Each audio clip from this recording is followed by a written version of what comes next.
Hello, and welcome to another episode of playing Crusader Kings 3 using the hardest possible rule set. Starting in 867 as a stewardship-focused landless adventurer. We're still on our first character. As you can see, he is quite old. Despite his age, he is still in good health at 81, remarkably enough, even though he is fully infirm. He's also about to go blind, but he's still hanging in there.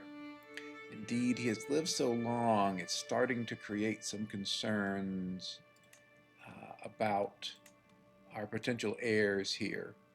I always pin potential heirs here. I'm unpinning some of my daughters since it's unlikely that they will be our heirs. For a long time, I expected this person to be our heir. He is our eldest son, so natural heir. He has 4 relatively good personality traits. The nice high stewardship. Only a 3-star education. It's too bad it's not 4-star, but that's not too bad. But I'm starting to wonder if our current ruler lives another 9 or 10 years, which is possible, then this guy would be quite old by the time he takes over. We may want to take a look at our youngest son, who unfortunately is on the ugly side, but he is a mastermind philosopher. He has 2 good personality traits and trusting. One of the things I did do that now that I regret a little bit is I believe he had the opportunity to become betrothed to like a 1-year-old genius girl. Instead of doing that, I thought that would take too long. I instead had him marry a woman who was only quick.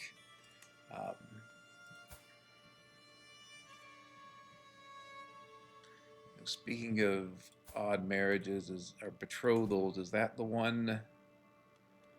Is she giving us I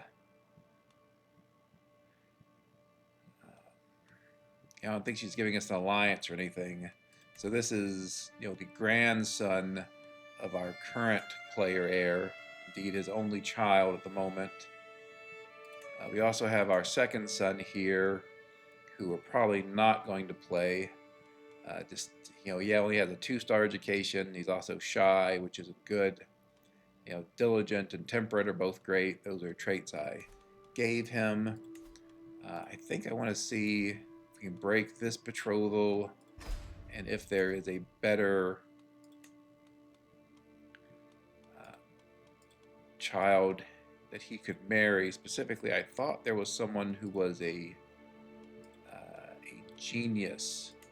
We'd certainly want to get that into our family if we could, but I seem to be mistaken.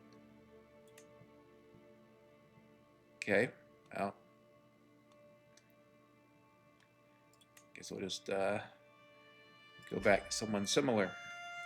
Okay, so we are currently playing as Phrygia here. We have the Kingdom of Phrygia, also Francia at the moment. We are a vassal of this very large empire of Germania. They are part of the organized Asatru faith. Our liege here has reformed, or Osatru, however it's pronounced. He had asked us to join. We declined. We decided to remain Catholic. I think I'll talk about that decision a bit more later. Our main concern right now is Britannia. You can see it's obviously has Britannia itself and also some other lands here in Italy and Croatia. Until very recently, it was ruled by a scourge conqueror. But you can see that this guy no longer has the conqueror trait. I'm not exactly sure why. Could have simply been he lost wars. I don't think he was at peace too long. Hard to know what happened. You can see sort of the remnants of him being a scourge conqueror and that he has a 5-star education. Very rare for the AI to have a 5-star education unless they've been a conqueror. Conquerors automatically get boost to their education and quite rapidly get up to 5 stars. But when he was a conqueror, he invaded kingdom level West Francia. So he attacked our liege But the problem for us is a lot of our land, many of our vassals are in West Francia right here. You can see his armies of Britain are right here. They're quite large. But you can also see our liege's armies are here. I think they outnumber Britannia's, though I'm not sure exactly where our liege is going. Liege is also sort of low on supply. Also significant here to note that Britannia is running out of money. Only have 36 gold, and they're losing 29 gold a month, as they will very soon be in debt. At the moment, I'm not helping my liege because I assumed they just couldn't do anything, that if Britannia was ruled by a scourge conqueror, if I tried to get involved, I would just get rolled over. But seeing that they no longer have a scourge conqueror makes me think that it might be time to intervene. You can see our army here. It's quite high quality. We have retinue vanguard, we have Varangian veterans, have huscarls, we have onagers. We also have a free slot here. We have an accolade knight who is maxed out vanguard, so our heavy infantry damage, is boosted along with our toughness. I was thinking, what do we want to do with this last slot? If I had armored horsemen, I'd probably seriously consider them. Certainly if I had crossbowmen, I'd use them. I was thinking about getting light footmen to counter other people's heavy infantry, but I think given our accolade knights, having the maxed out vanguard, that we just make another stack of armored footmen, and we just really go deep into having heavy infantry. At the moment, with this character, we are able to support this quite large and sophisticated army. I am concerned that when he dies, we aren't going to be able to, but at least for now, we are able to maintain that army and still have a good monthly income. So what I'm going to do now is really sort of look here to see what happens with our liege and how he, whether he fights Britannia, and let those armored footmen that I just recruited build up, and especially if our liege starts moving in here, I think I will help him get rid of Britannia here. We obviously don't want to be losing our the majority of our lands to Britannia, and I think this is probably going to be Britannia's last gasp at attacking Germania, given that our liege is a scourge conqueror and Britannia no longer is. Let's take a look here also at we're holding way too many duchies. We probably do want to give those away. We can station our new troops. Let's go through and make sure we are stationing everything appropriately. It's very close between the retinue vanguard and Varangian veterans. Which one is better? But I guess probably the Varangians are. So generally, you want your best regiment to be in your best location, which looks like it is here. That is to say, you want your best regiment to be stationed in the county that gives them the best bonuses. I think we'll do them here. Huscarls, almost certainly here in Sens.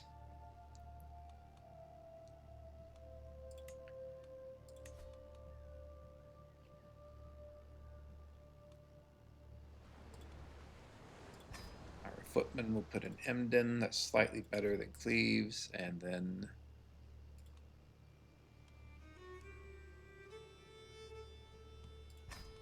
wait, how did the retinue vanguard end up there? So you don't want them in Cleves. Okay. All right, I think everything is where it ought to be now. Okay, so we've handled that. Don't think we need any claims at the moment. We don't want to declare any wars. Titles we'll hold off on. These are largely elections by my liege, except for Frisia and France. Those are our titles. I put elective laws on them to have them go to my primary heir. Specifically, we'll put a elect title on the Duchy of Frisia, which is right up here, to make sure all those county level titles go to my heir instead of getting split, and then put a elective title in the Kingdom of France so that it goes to whoever my heir will be as well. We own very few counties. I guess it's just one county in France, so that's less important in terms of the counties. Just want the king level title to stay in our family. For whatever reason, looks like our liege is not coming down to attack.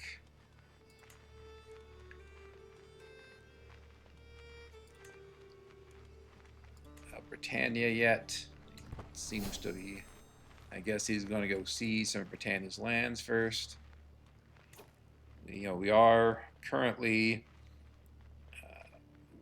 at least our liege is currently winning this war with a plus 32% against Britannia. It is a bit unfortunate that I think our liege invaded Galicia down here, and he is currently losing that war. And we've talked about before, if a scourge conqueror or any conqueror loses 3 wars, then they lose the scourge conqueror trait.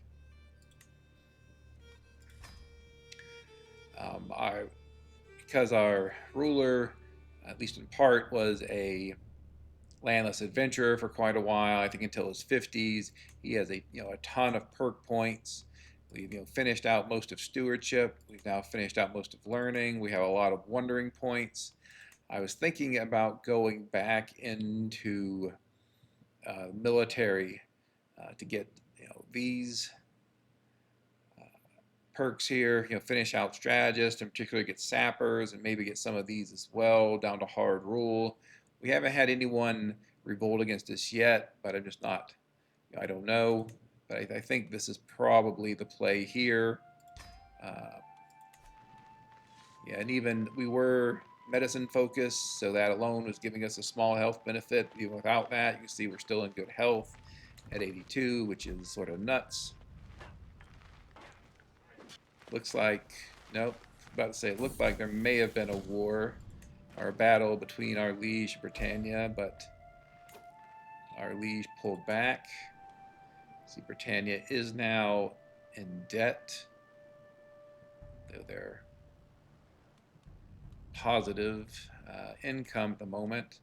See, he's also not in good health, so if he died, that's probably also going to hurt them.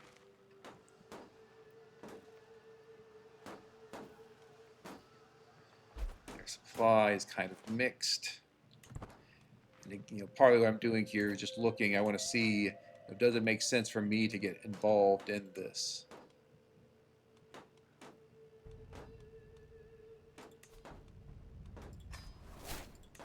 Cash in a couple of hooks here. I think when we first became landed, we had about 10,000 gold. We spent a lot of that on buildings and armies and other things.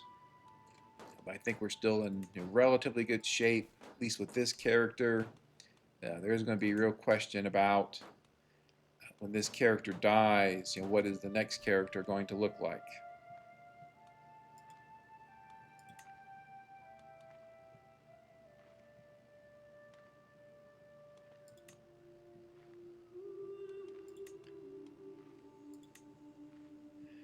Just wanted to see if we could build something in there. This holding we're almost certain to give away when we have a succession. But I guess for now we can still build something in there. Don't know that I want to spend a whole lot of money on it.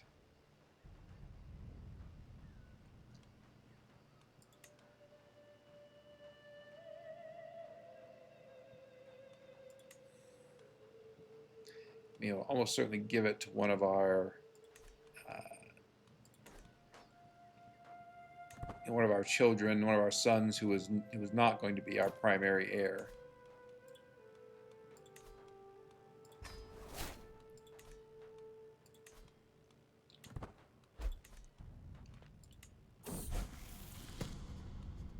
Okay, this kid is martial, so really want to make him brave unless there's a compelling reason to do something else.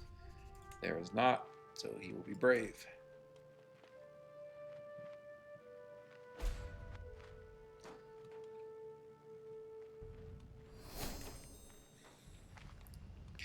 I mean, some of his, so still, looking at Britannia here, some of their forces are starving.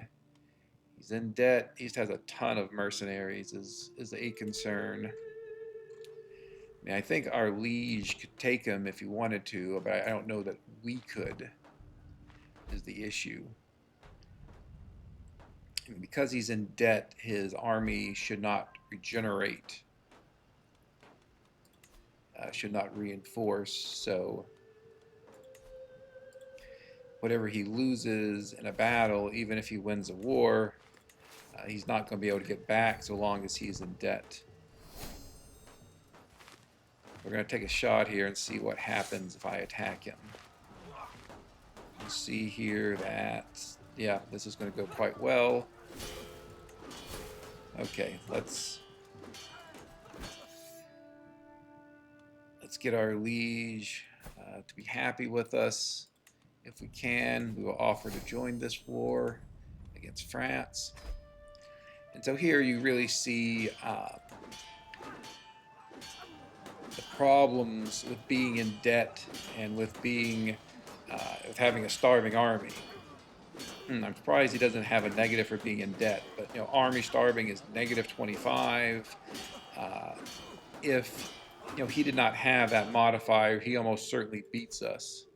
They are in debt, so I don't know why that modifier isn't applying, but in any case, you can see here that really the difference in this fight is that -25. And so it's very important to keep your armies well supplied and stay out of debt. Otherwise, you will lose battles you should not, as he is doing right now. So our wife just died. This raises even another issue in terms of our succession. Can I find a wife who is a genius and could potentially give us a very young son with a genius trait, not under 25 at least?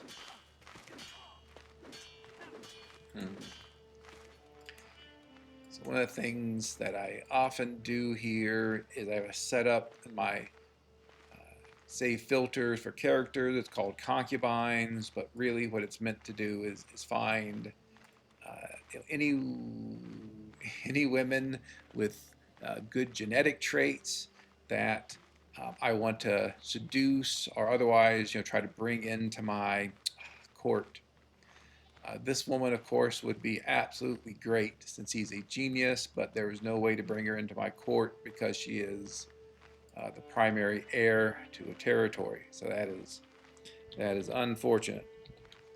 Let's search to see if there are any other geniuses. This 39-year-old. Well,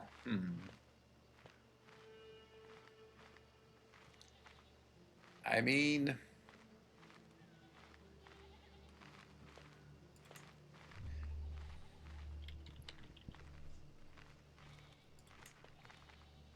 okay, there are a lot more women who are intelligent.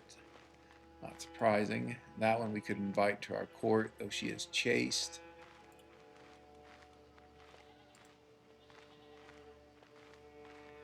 Just looking here at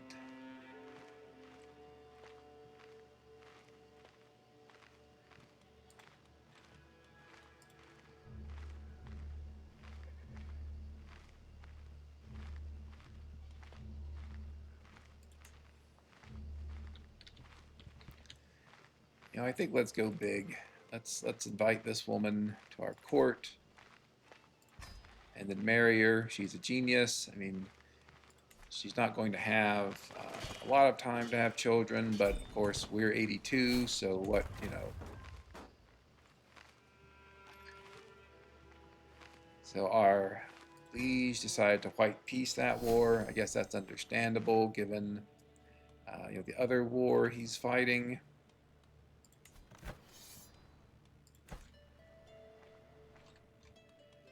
I almost feel like let's offer to join this other war. How much is it going to cost for me to embark? Oh, just 10 gold? Okay. All right, because I think we have the Dutch have the seafarers cultural tradition, which greatly reduces the amount of gold necessary to embark. Yeah, embarkation costs minus 85%, so it's quite cheap for us to sail down there. So I think let's, you know, let's be nice with our liege again. We'll even join his other war, and we're doing this because at this moment in time we do not want him to lose Scourge Conqueror. So I guess let's talk a bit about my overall plan here. Again, one of the you know, fun parts or different parts of playing on the hardest possible rule set is it's not necessarily easy to have long-range plans because you have to be much more reactive and you have to react to what Scourge Conquerors are doing. But to the extent that I do have a long-range plan, it is to take over the Kingdom of Germany, especially, I'm not sure, yeah, so it's not even created at the moment, and basically take over a lot of the land that comprises Germania, which is our liege's main title. Then when the time comes, I'm powerful enough, I can usurp that title and become and, you know, a very powerful independent ruler. Where did that genius woman go?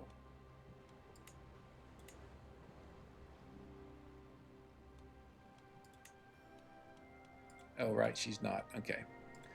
Okay. I don't think I want to hold a grand wedding here. Um, you know, given our ages, I think we're fine without that.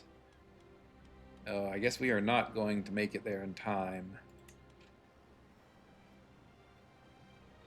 Or maybe we will. We will... I guess we'll try to romance her. Seems a bit challenging, apparently. So our liege is about to lose this war. We're really going to be close here. We're going to try to help him. I don't know that we're going to be able to siege fast enough, unfortunately. You know, hopefully he doesn't lose other wars. Yeah, I'm guessing. Yeah, didn't work. Oh, sorry, buddy.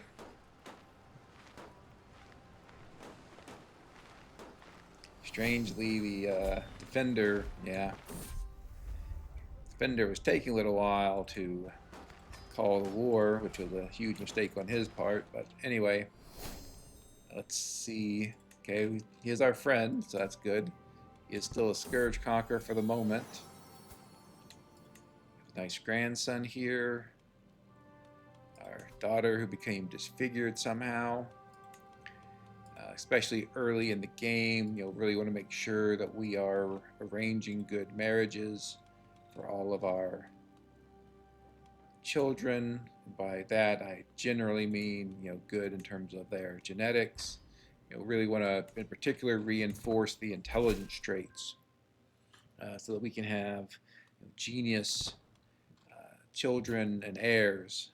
There's just a massive difference between a, you know, genius ruler and one who is not a genius. So the next kingdom we could get is going to be Lotharingia. We only need one more county for it, but we might as well grab all of this. That is to say, grab the entire duchy of Upper Lotharingia. We have sanctioned loopholes in the learning tree, so we can Simply buy claims whenever we want.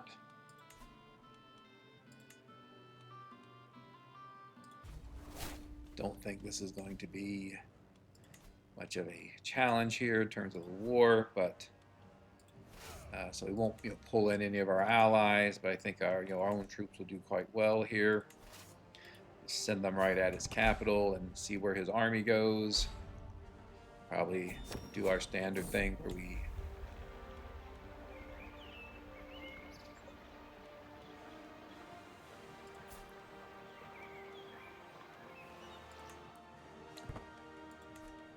siege his capital first. I guess he was allied to Bar, which is also our ally. Maybe we should have called them in. Oh well.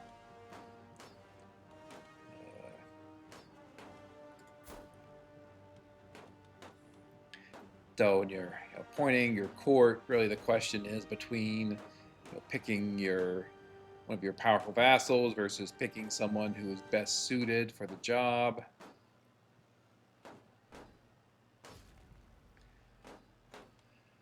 I think for now, let's pick the person who's best suited for the job. Looks like my wife is already pregnant, somewhat surprisingly.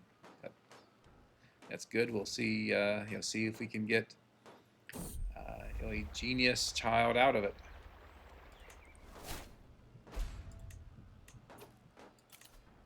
Grand tournaments, I don't think because I'm infirm and almost blind, I don't really think I can make use of those anymore.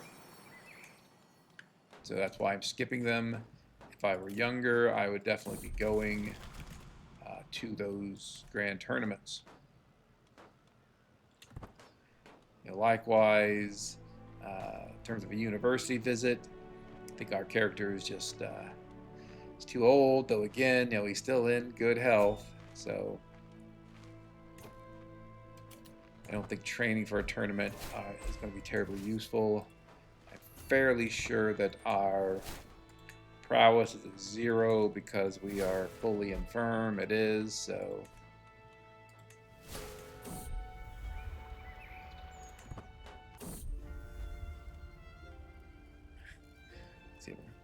my thin arms here wielding the sword. When we win this battle, that should be the end of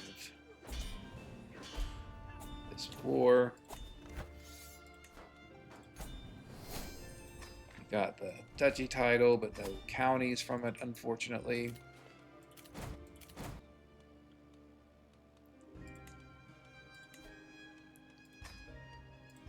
We'll create Kingdom of Lotharingia, and then we will immediately put a feudal elective title on it. We'll try to have that feudal elective title go to our current player heir.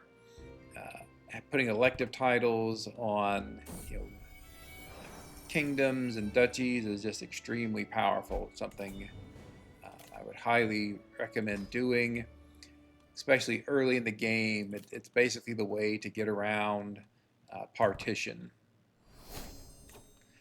Now there is, of course, the concern that, especially if you don't fully occupy territory, that the other electors in that territory could vote for someone different. But if that doesn't happen, then so you may have to sway electors, give them gifts / bribes to get them to vote for who you want. So you do have to manage that, but generally speaking, that's still better than having your realm split apart. You can see here, all of our all of the elections are going to the single heir that we want, who is favored by virtually all of our vassals, meaning it could be hard to change to our younger son, but we'll have to see how it goes.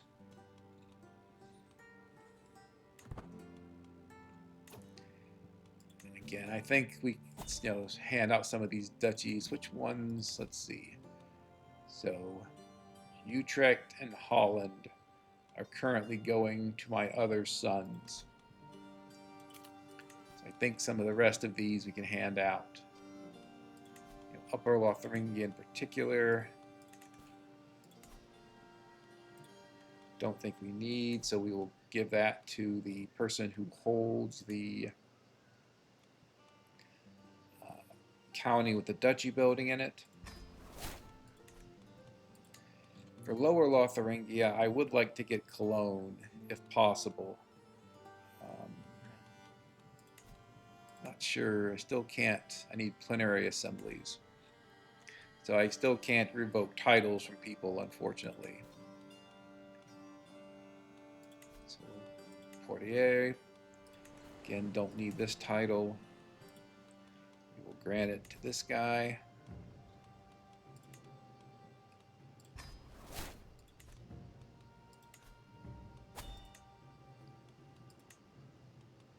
Okay, it's Utrecht and Holland. So Brabrant, don't think I need.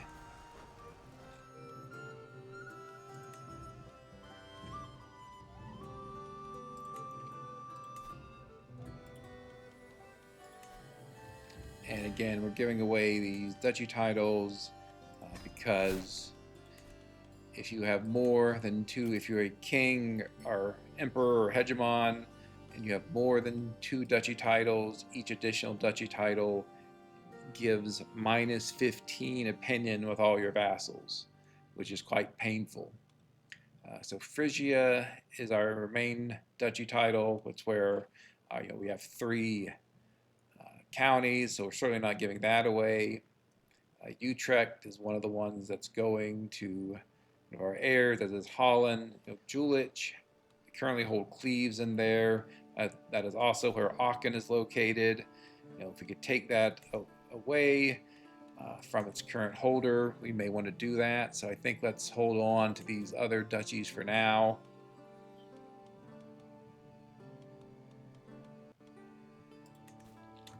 And we can keep going and sort of think about what do we want to do from here. So that's a son who's not very good, unfortunately. He has produced a pretty good child here. Again, we want someone with an intelligence trait. Really want to reinforce the intelligence trait as much as we can. It's really the most important one. Herculean and beautiful and so forth. Those are nice and useful, but they pale in comparison to someone being a genius. Just so many grand tournaments that would be nice to go to if I could actually do anything in them, but I cannot.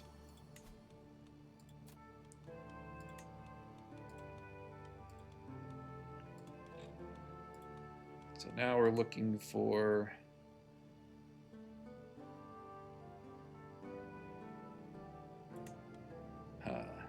sickly.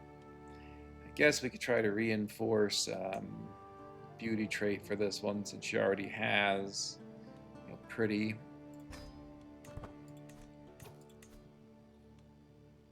Okay, you can see the old Scourge Conqueror, who had been Scourge Conqueror. Oh, nope, I'm looking at the wrong thing. Never mind. All right, where is their ruler? Okay, no, it is this guy.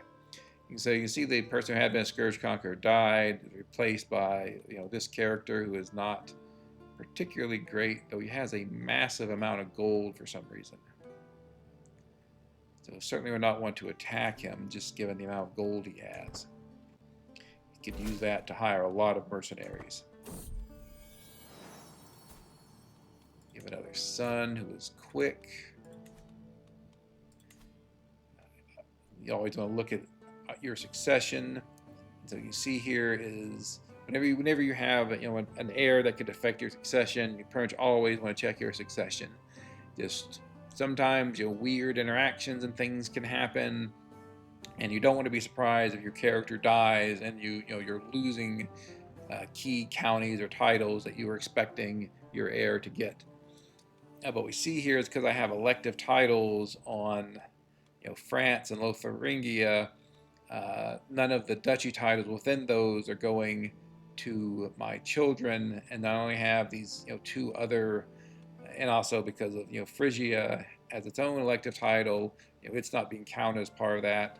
So you can see these, the only other duchy titles I have are the ones that are within Phrygia, the kingdom of Phrygia, and so those are going to my 2nd and 3rd sons, and the son who was just born at the moment is not getting any titles.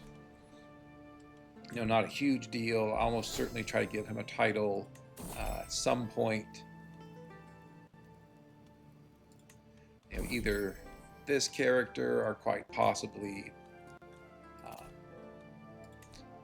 one of his older brothers if this character dies and I take over someone else. So always want more gold here, so I'm going to take these decisions that give me gold. So that's a great result there. For this one, I'm going to get the max amount of gold for my courtiers. Again, just always want gold. Oh, one other thing I wanted to think about is hybridizing the culture. So let's take a look at that now. French, I think, would be sort of the obvious one here. We could do that quite easily. We're at 62%. And in a certain sense, the reason for hybridizing, usually when I hybridize, is because I'm trying to get as many innovations as I can or get good traditions. Here, it's almost less that and more to improve the cultural acceptance between myself and my vassals. Really want them to like us as much as possible when our heir takes over.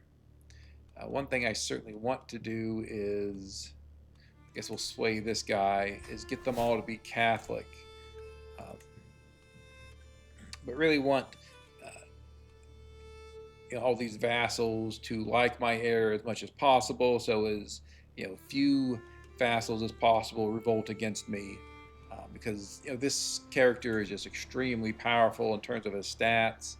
Whoever takes over after him is going to be significantly less powerful, and there's a real concern that there are going to be revolts against him because we're playing on very hard, which means the AI is more likely to join factions and rebel against the player. We're also playing on lesser realm stability, which means that AI vassals are more likely to join factions and rebel against everyone. So we have two levels of additional rebellion factions that we have to deal with. Rule changes that make those more likely. And so it's really something we need to think about. And having a Franco-Dutch culture, should mean, I think most of my vassals would convert to it, and should mean that we have very high cultural acceptance. And so hopefully all these French vassals down here that we have be less likely to rebel against me. You can see most of them are French. Yeah, they have some different religions. I thought we had sorted that out in terms of getting people to be Catholic, but we'll have to take another look at that. Religious differences are one of the biggest problems in terms of contributing to factions and rebellions. The other option here is not, well, it's not an option because Franconian, both Dutch and Franconian are Central Germanic, so we cannot hybridize with them. So really want to hybridize with the French here. My main hesitation is I really like actually all of the 5 traditions we currently have. If I didn't hybridize, what I would do is, when I can reform Dutch, which I think is another 20 years at this point, I would very likely get industrious. Really go full bore on playing quote unquote tall. Obviously, I'm not playing that tall. You can see I've conquered France, for example, and Lotharingia, but build up our economy through industrious. All these other cultural traditions contribute to improving our economy. So the real question is, if I were to hybridize with France, which one of these do I want to give away? Agrarian, you have this additional development and in farmlands. That's useful. I mean, I guess agrarian might be the one that I'd be most likely to give away. There aren't that many farmlands. It also has this negative about doing worse in martial education. Procrealism, city holdings give taxes, development levies. That's all very useful. Maritime mercantilism, you can build trade ports early. That's great. and you get coastal holdings, give you more taxes, extremely powerful. Polders is the, I think, unique to Dutch culture. You can see here you get additional bonuses. I think it's particularly more taxes from the various economic buildings. Again, very useful. And then seafarers, we talked about, trade port increases control, really synchronizes well with maritime mercantilism. Gives more levies. You can sail in major rivers. That massive decrease in embarkation cost. So, I mean, I guess maybe we give away agrarian, get two from French culture, and not worry about industrious. Hereditary hierarchy is nice for the vassal tax contribution. Agrarian we wouldn't get. The other ones here would be really get chivalry and chanson de geste.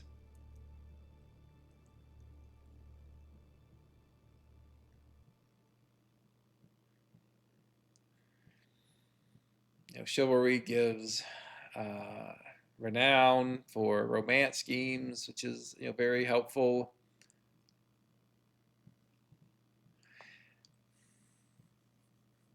And chanson de geste, valets are powerful, but you don't get them until very late in the game, after 1200, so that's not terribly useful.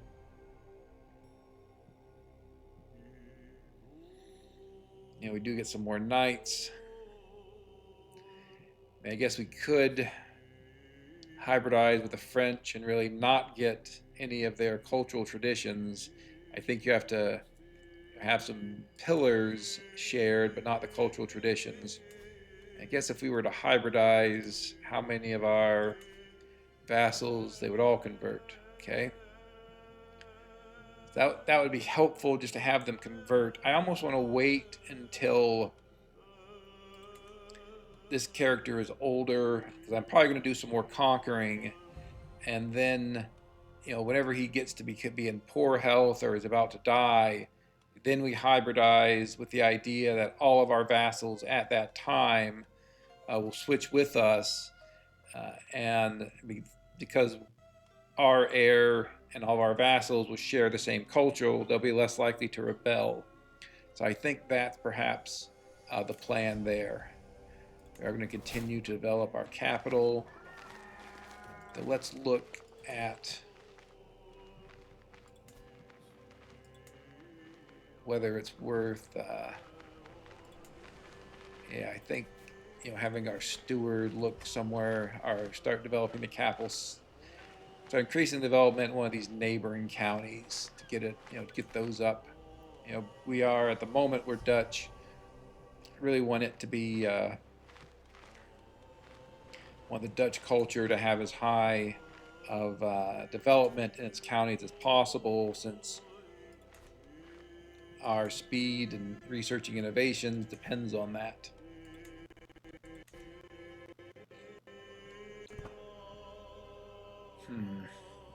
Just continuing to think about what we want to do in terms of hybridization. If you hybridize now, the other benefit of hybridizing in a certain sense is that culture would probably end up, perhaps just in this county, or maybe just one of the neighboring counties, and so there'd be a higher overall development, because this county's at 19, this one's at 10, this one's at 11.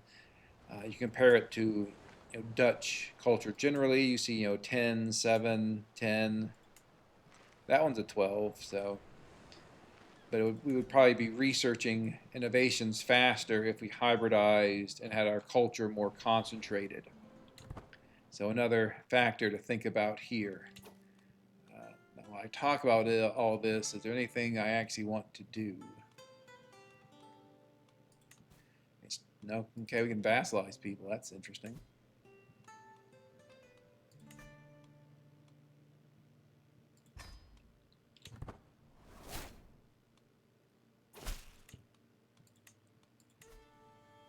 See, okay, he's Catholic and Swabian. Okay.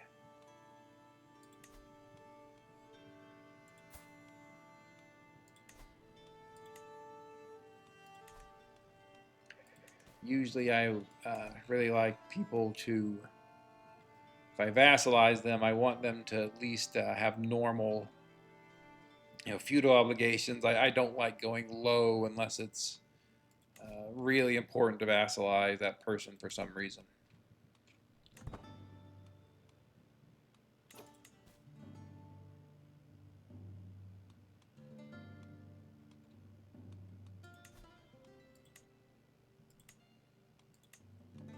We'll get some more gold here.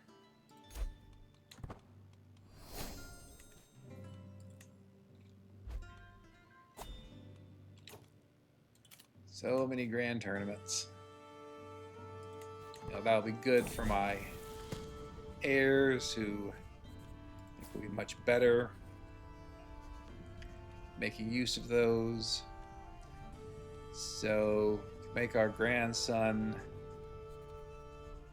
it's not going to be trusting. These top two are better than trusting. Patient. Patient synchronizes with agrarian quite well, though we might be getting rid of agrarian. Forgiveness, main issue is that it's a virtue. I think I'd rather make him forgiving. Let's also see if we can make him temperate. We definitely want him to be temperate. Also have him study a language.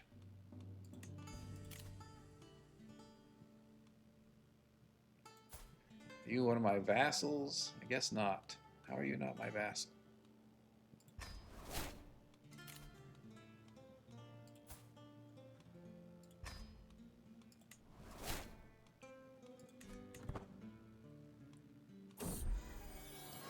All right, well, we'll have another chance. Making him temperate, certainly something that's very useful. Temperate's one of my favorite traits, so.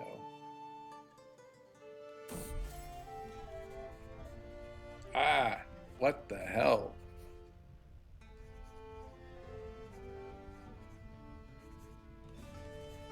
Oh boy. Is he really that poor? Holy crap. What? Oh, from losing that war. Damn. Man, that's a lot of gold. Oh, that is brutal. I mean, the development growth is nice and all, but over 1,000 gold.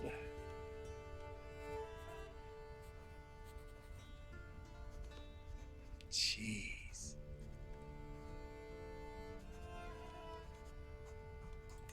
How close am I? I'm not that far away from a grand tour. Certainly do another one of those. Oh, this is brutal. Guess we'll do it. I mean, part of it again is we do want him to be a scourge conqueror and protect us. And if he's in debt, he can't declare war, and that just makes it more difficult for him to maintain the scourge conqueror trait. So that's what we'll do there.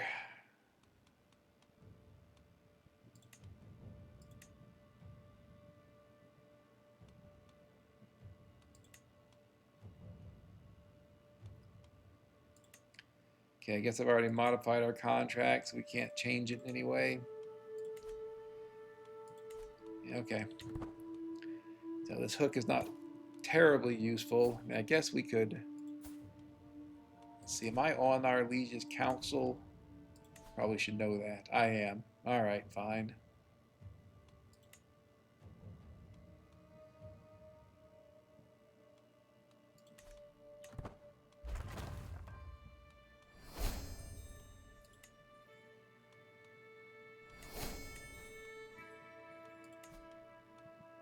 Okay, happy to accept him with normal feudal obligations. Okay, we'll shoo the cat away.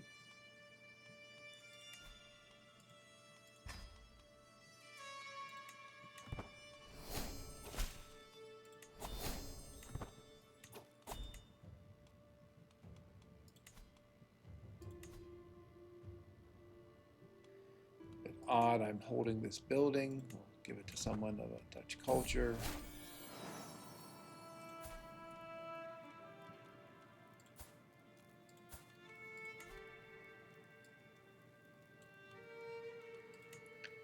So, unsurprisingly here, we're looking for someone with intelligence trait.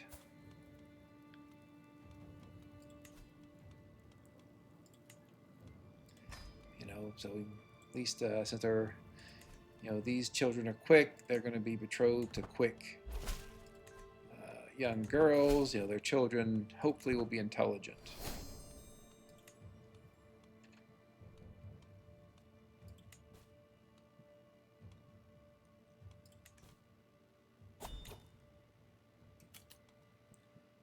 Thought I'd already founded a holy order at some point. There's the question now of, you know, what do we want to do? I know I want to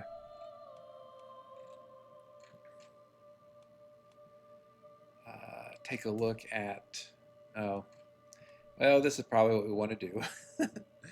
You see that Swabia here is quite weak, so that's just too tempting.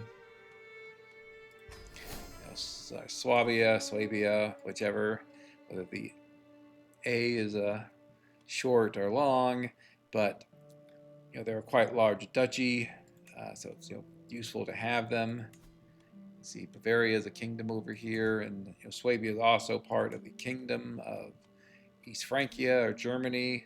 We will eventually want to have that title for ourselves, so might as well attack them.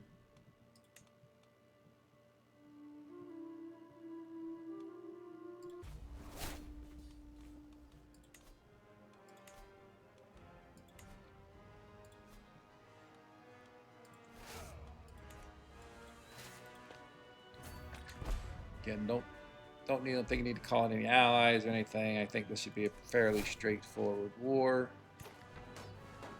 See, our liege, it has declared war to get Wallachia from the Byzantines.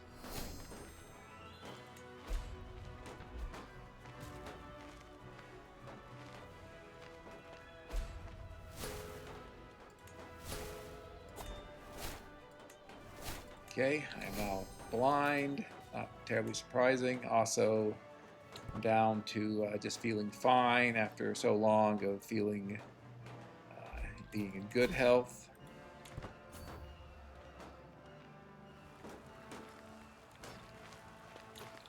See if we can catch them here. Yeah, this should be a slaughter.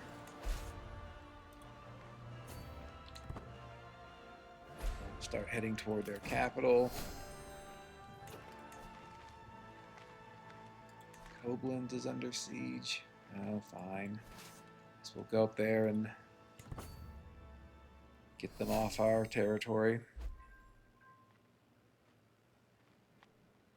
They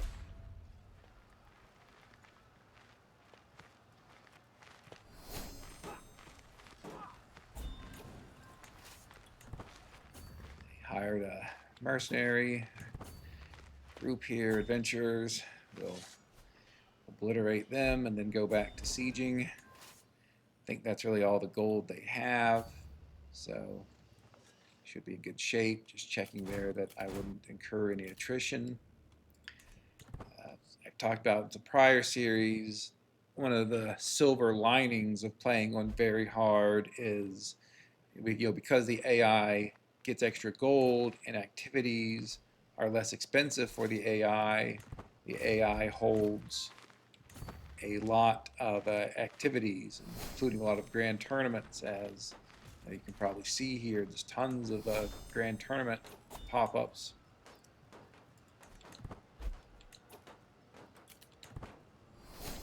I usually don't go to other people's coronation. Let's hold on to this, just because there's not much benefit to it that I can see. I mean, yes, you can try to seize advantages, and maybe the person being coronated will give you some gold, but usually not. And even the gold you get is not a huge amount. rather have the martial lifestyle perk here. Don't think I need to defend.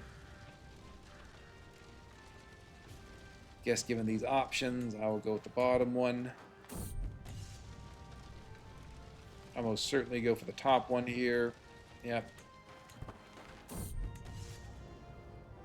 Almost certainly go for the top one. 99% chance of success.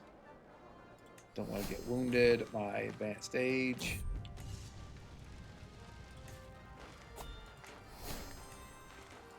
Now we got sappers, which is very good, so we siege much faster. I was hoping taking his capital might end the war, but it didn't. I have to rush over here and attack him so he can't unsiege what we have been sieging. Looks like our liege is doing very well in his war against the Byzantines. Happy to get more renown.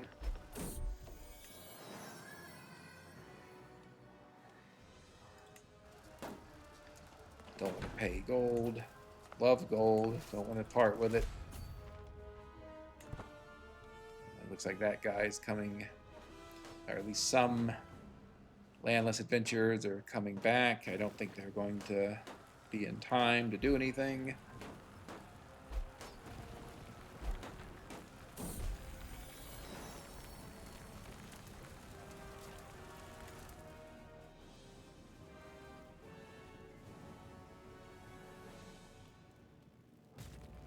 Huh, okay. Not sure I've seen that before. Really? I guess I have to siege. Yep. Okay. One more siege.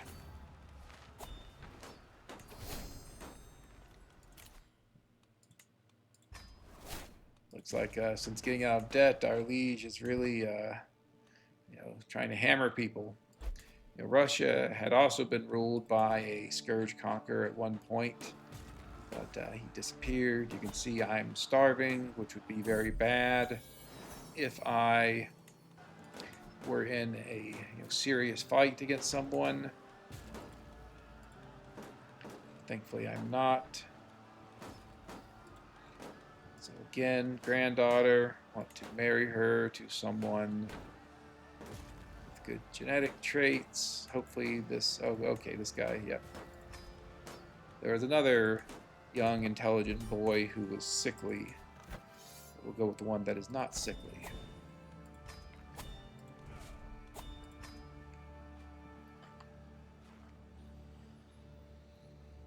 All right, so for this one, we get a nice chunk of counties.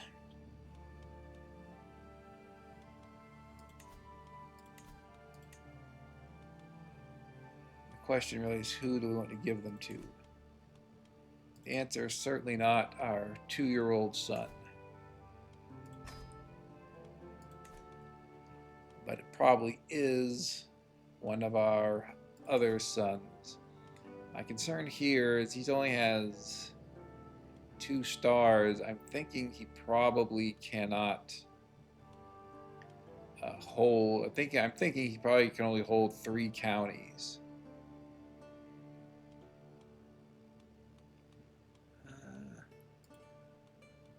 Where is?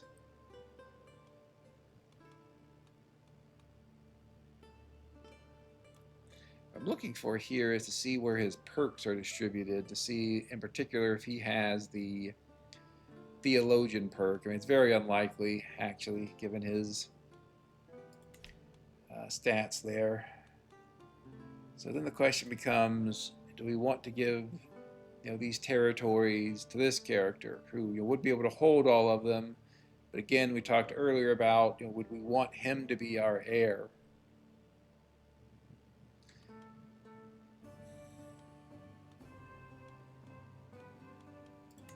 You still have only had 1 son, huh?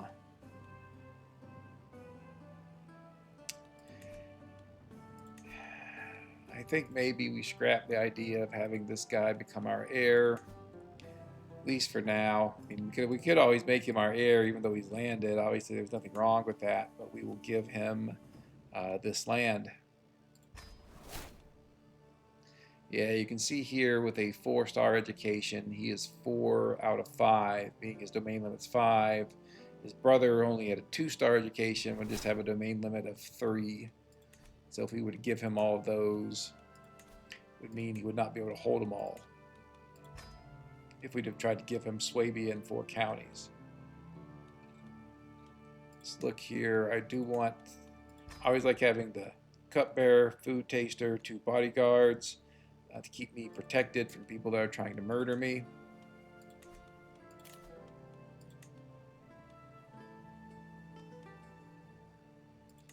Make our player heir our steward here.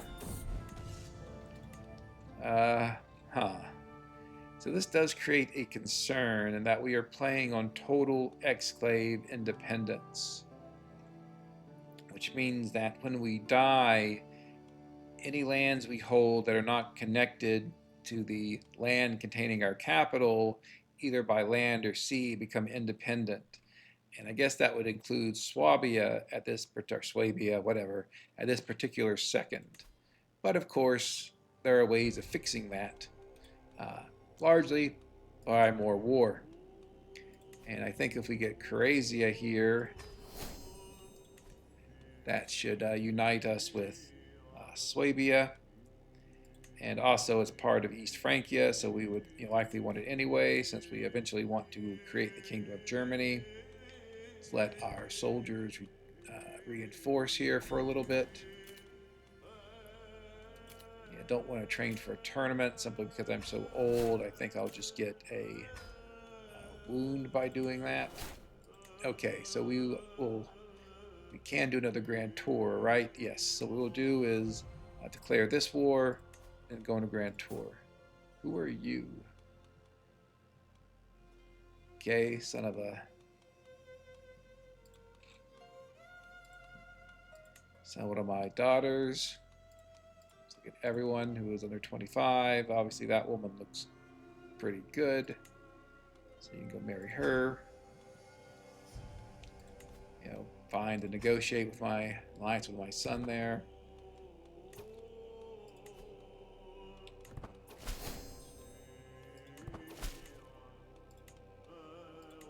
Not his rightful liege at the moment, so he's not going to give me much gold, but we'll increase the little amount we do get. And then, yes, so we're going to let our armies reinforce. And then once that happens, we are going to go on a... We are going to declare war on Crusader, and then we are going to go on a grand tour.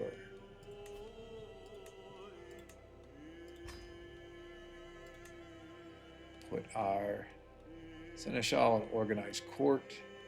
We had him on managed domain for quite a while because when we first took over the Duchy of Phrygia up here, we needed to improve the control, but I think the control in all of our lands is, at least all of our domain is quite good right now. Oh, that's terrible. Right, she was the person I just attacked. Okay, fine. Thuringia is quite strong.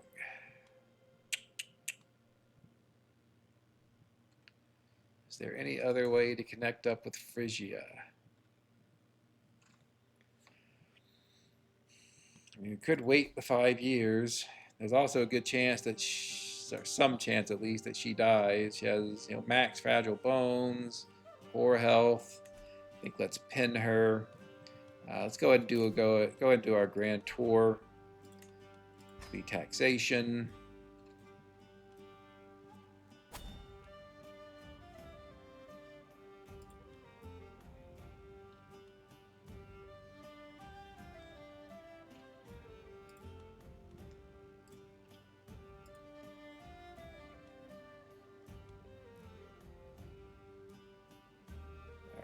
Let's try that again.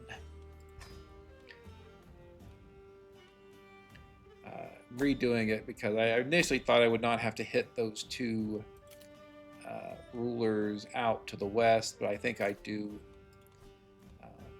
You don't have to hit them, but you want to visit the maximum number of vassals that you can, up to the absolute maximum of 10. So I will go visit them.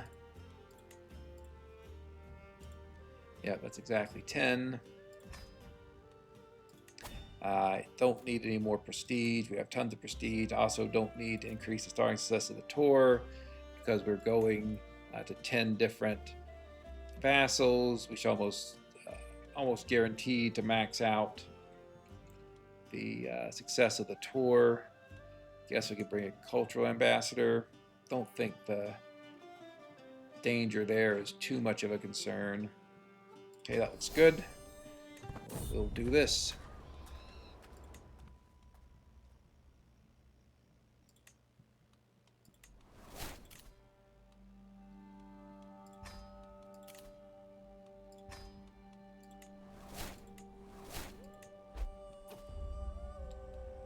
Okay, I'm already missing some. I guess some of my vassals are already bailing on me, but that's why you go to 10 stops.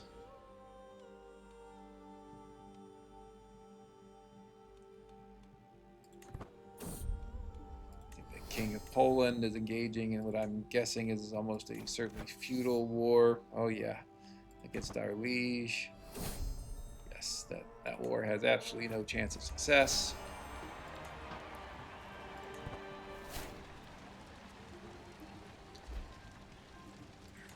And so, I am thinking about other places to conquer, but again, one of the concerns in terms of playing on this level of difficulty is that you really want to be sort of systematic and cautious and careful about how much you conquer, because again, you have those two layers, two rule changes that make your vassals joining factions or rebelling against you more likely, playing on very hard and playing with lesser realm stability. So you don't just want to go crazy and conquer everything, or else you could very easily end up with rebellions, and you waste all your hard work because rebellions take everything. So here it's really a choice, I think, between I do love this third one here. Our character is getting so old. I guess we still take it. I think I just love lifestyle experience. 99% chance, might as well give it a try. The other thing I did want to talk about, sort of related to that point, is I believe it was last episode there was an opportunity uh, where our leads are asked us to become part of his reorganized, also true faith. We declined.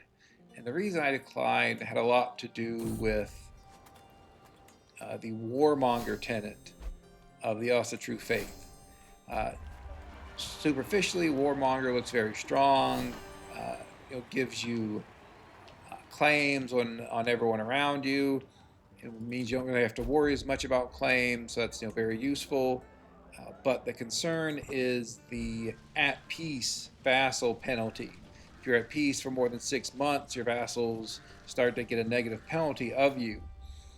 And that's really a concern, playing on this rule set, because there are times when you want to stop, sort of consolidate, make sure all your vassals are, happy enough with you that you're not going to be facing any big rebellions. And if you do that when you're a warmonger, then that at peace malice can really build up. And so that's the main reason I did not take it. Also notable that raiding gets rid of that at peace malice. So if you're traditional Vikings, you're probably going to be raiding all the time. You're not doing something else, and that at peace malice is never going to hurt you. But here we're feudal, and so to raid under most circumstances, obviously there are some other cases, but generally you need to be either tribal or nomadic, or be part of an unreformed religion.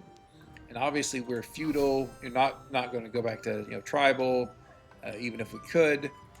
And also because he had reformed also true, that meant we would be feudal and a part of a reformed also true faith, and so we would not be able to raid as a way of getting rid of the at peace negative vassal opinion. We'd have to engage in real wars, and so we'd be looking at every few or at least every several months, we'd be looking at trying to fight for a county or something, and just sort of constantly being at war. And to at least to my view, that's just not worth doing. And so I'd rather avoid warmonger at this stage of the game, and instead not have to worry about that at peace negative opinion, and be able to take some time to consolidate when we need to. And also, I'm a big fan of the ensure peace coronation oath, and so that's really another example of you need to be at peace for 5 years to fulfill that oath, and that really interferes with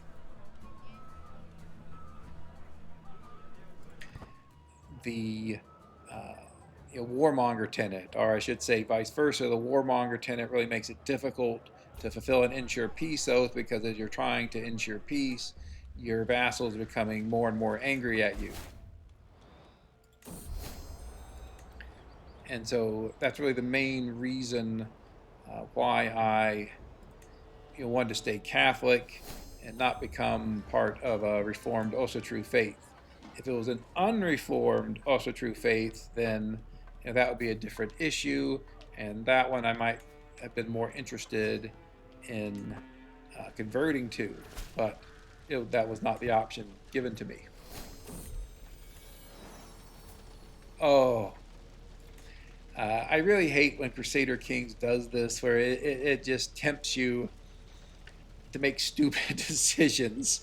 It's really the the forbidden fruit that's almost out of reach. Playing on the hardest possible difficulty, you really don't want to play as a child ruling a large realm. You're almost certainly going to have a domain limit of 1. Note here that we are playing the game rule player only, domain limit -3, which really hurts us. And because you're going to be at 1, you're not going to have big penalties to your gold levies and everything. So you really don't want to play a child unless it's just incredibly important. And so we have this, child now who is a genius. Obviously, that's great. We would need to live to be 103 to fully educate him. I don't know. I mean, we could give it a shot. I think we do have some books here that maybe we have some books that give us some extra health. Maybe just 1.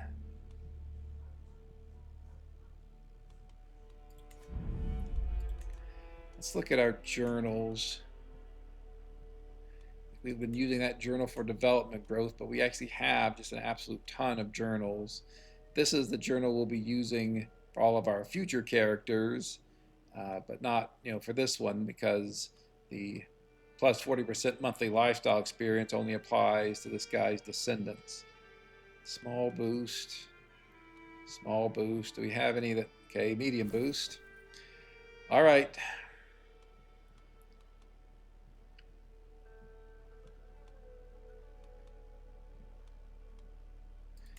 I think we're not traveling as much, and I believe we have some... All right. So can I live to be 103? That is the question.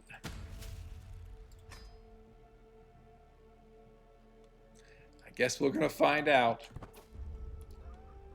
Obviously, would be great, to have Roloff here be our heir, but we'll just have to see. I'm certainly not going to do anything, to make him our heir. I mean, the way to make him our heir would be to elevate him as a co-monarch, which is this option down here. But as you can see, the main issue there is that you cannot elevate a child as your co-monarch, unless you have some of the Greek traditions. But whoever you do elevate as your co-monarch becomes an entrenched regent, but they also become your designated heir.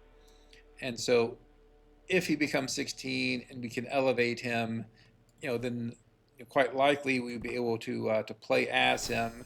We'd have to fix all of our elective titles so they go to him, which I have to see how that goes.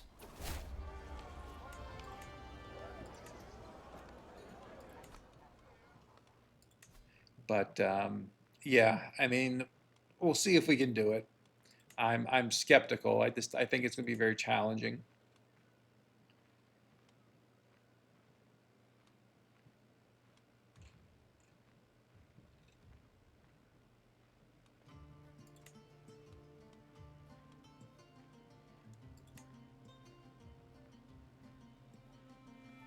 Just thinking here about what we want.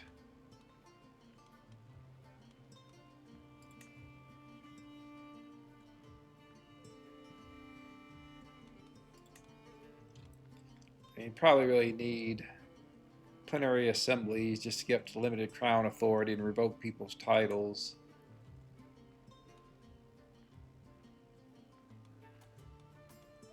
So I guess we get that first. Let's take another look at our succession. Again, we just had another male child born, so we want to make sure our succession is not messed up by that.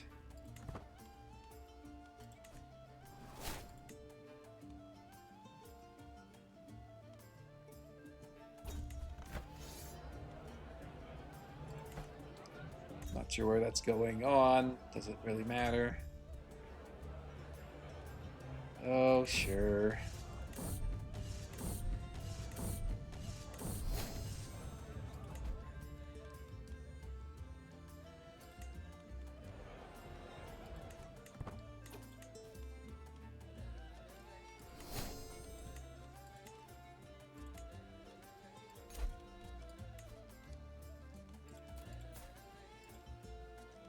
Older daughter here. I think this is actually our eldest child. We probably at some point we're raising ourselves.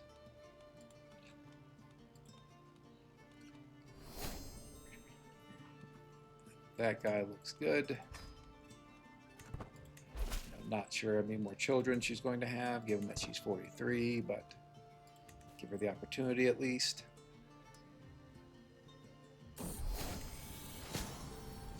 Do have a witch coven in place. I'm a witch and been teaching other people to become witches. See if we can make him temperate. This is the oldest son of my current, his only son of my current heir, my eldest son. So the only son, my grandson, who is the only son of my eldest son. Became ill, which isn't great. He did become temperate, which is good.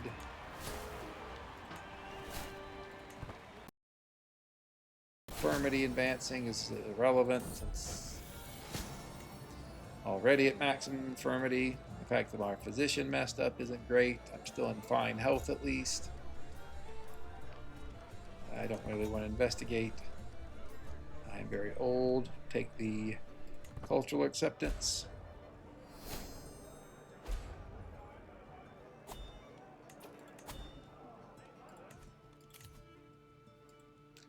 Okay, we have strategists. We go with strict organization and hard rule.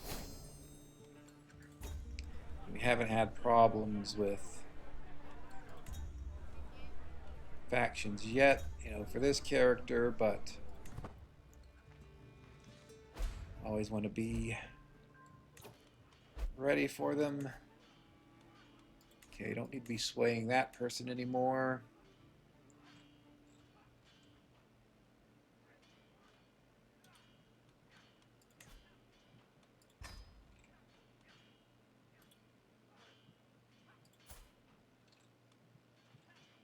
looking to see people who are not Catholic.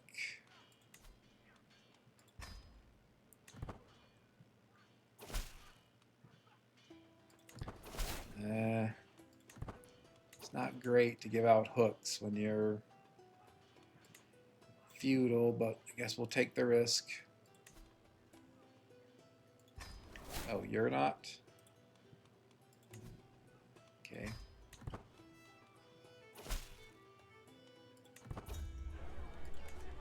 Again, they want everyone to be Catholic. It's more for our heir, whoever that might be. Alright, this is the guy just gonna steal everything from me. Yes. Don't want a formal rivalry with him. I mean, it's great for liege to get 50% development growth, but I don't think I care that much. So we'll go with the middle option, which is basically a punt, except, we get some opinion gain with them. Our wife is pregnant again. I am genuinely surprised. I think the presumptive limit in terms of the number of children for a king is either 7 or 8. So this would be our 9th child. So whatever. Again, it doesn't really matter because of the way our elective succession titles are set up. Having another child isn't going to split our realm or anything, so it really is just good news. We'll do the census to get the gold.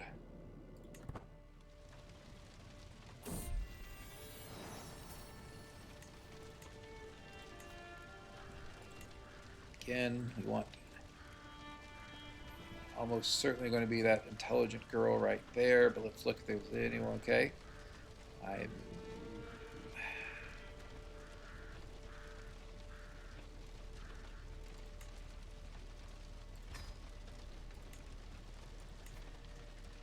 I thought there was,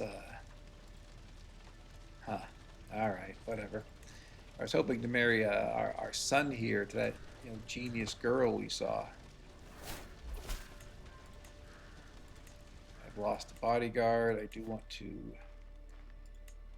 place our bodyguard, want to have the people in place that prevent me from being murdered.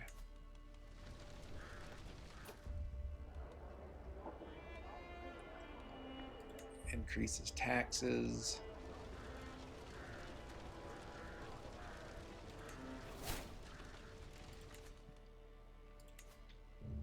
Okay, he is almost done with his education. I will educate this son that I had when I was 84.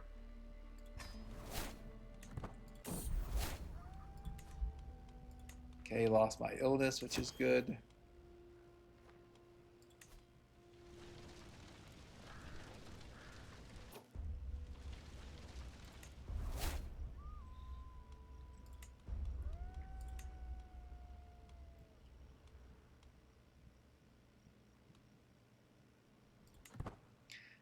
And as anyone who's watched me play before, my play style is to try to have as big a dynasty as I can. I really like giving land to dynasty members.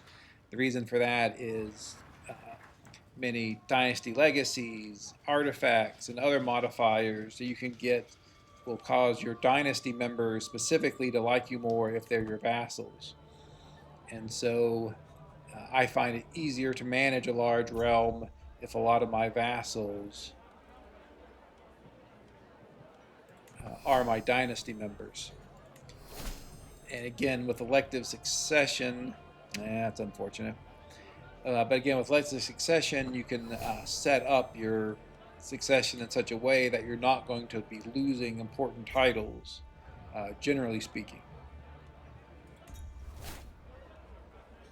And since I have done that, I'm happy to have as many children as I can. It's just going to mean that our dynasty will have even more members later on.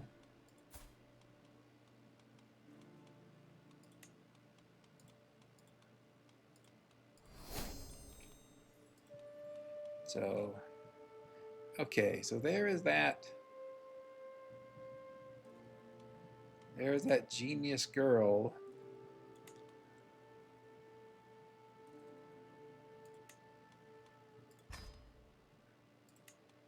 I'm not sure why I cannot marry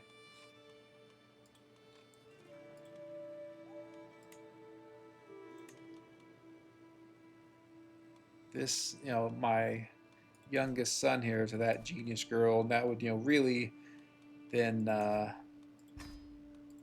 get that genius trait in our bloodline. All their children would be geniuses, and that would be that, strong genius genetic base to then bring in, people who are beautiful and Herculean and so forth.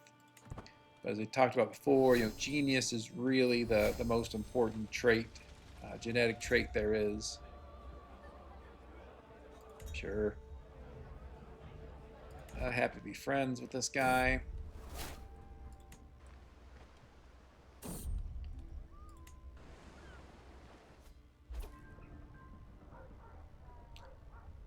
So, yep, everything went well. Maxed out our tour.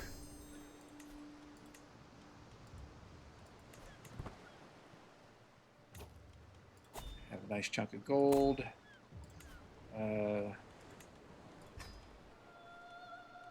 Let's see here. Can we build? No.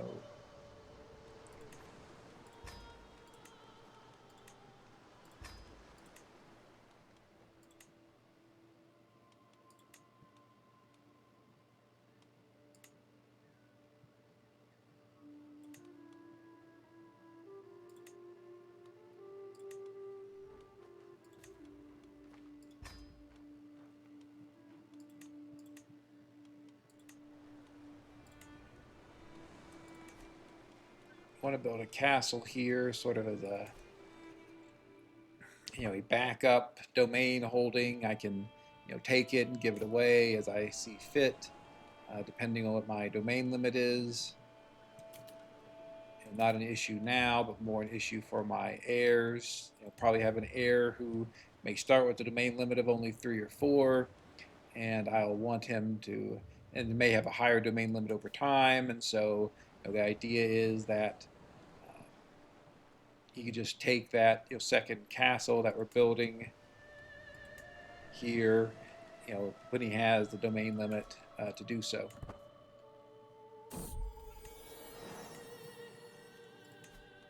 Okay, you're still alive. We still have 3 years in the truce.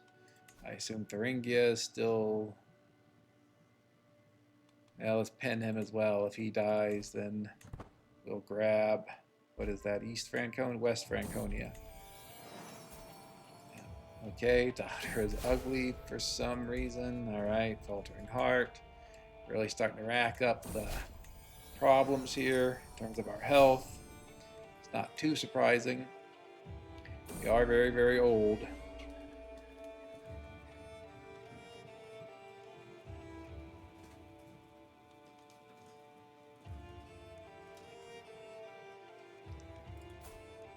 I guess we'll do that.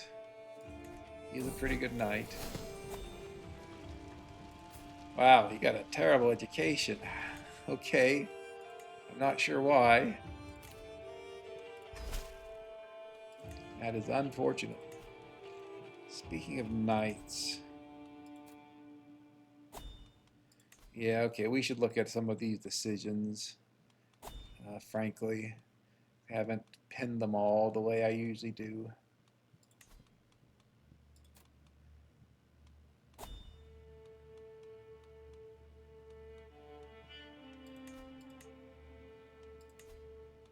Didn't even realize I still had a dog. Oh, I think I got one recently. All right.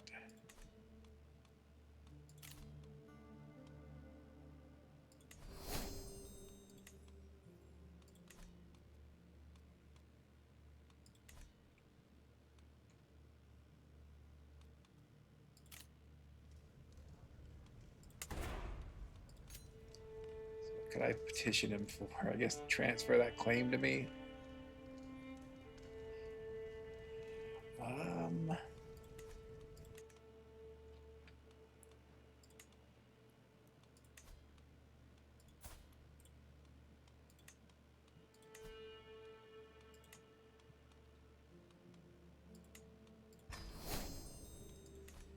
guess we can give it a shot in terms of just, instead of fighting for the claim, just seeing if he'll give it, seeing if our liege will give it to us. I'm skeptical, but might as well give it a shot.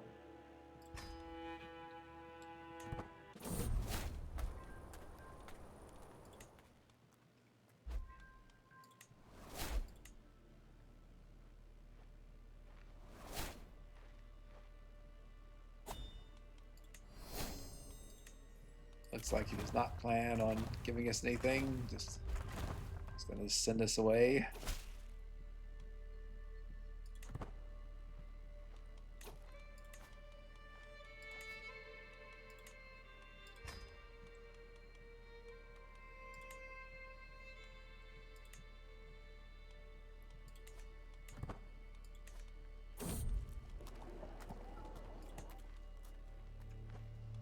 Don't have any plans to go to Santiago.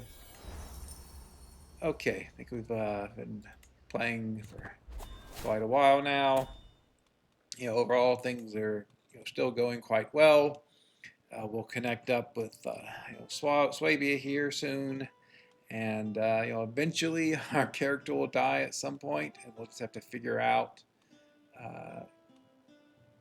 who is going to be there to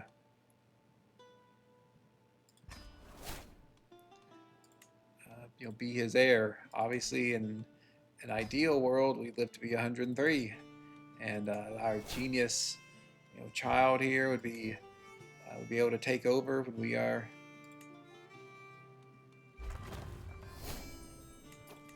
16. Why am I not? Do I already have two? What is this? Who are you? Why are you my ward?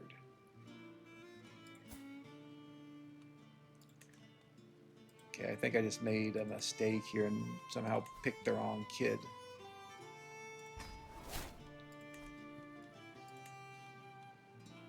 So I want my wards to be my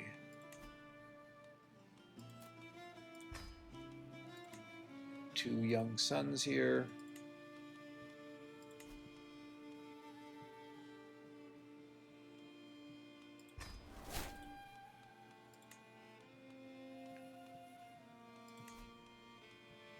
Okay, so we fixed that. In any event, again, think things are going well.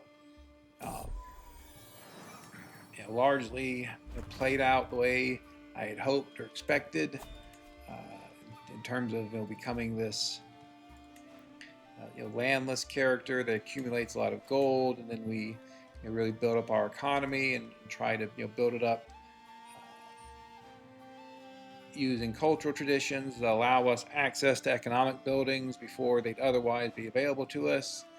And so we'll continue to increase the size of our realm, picking up Kingdom of Germany, perhaps Kingdom of Bavaria at some point, maybe Akaton here, but really keep growing within Western Europe.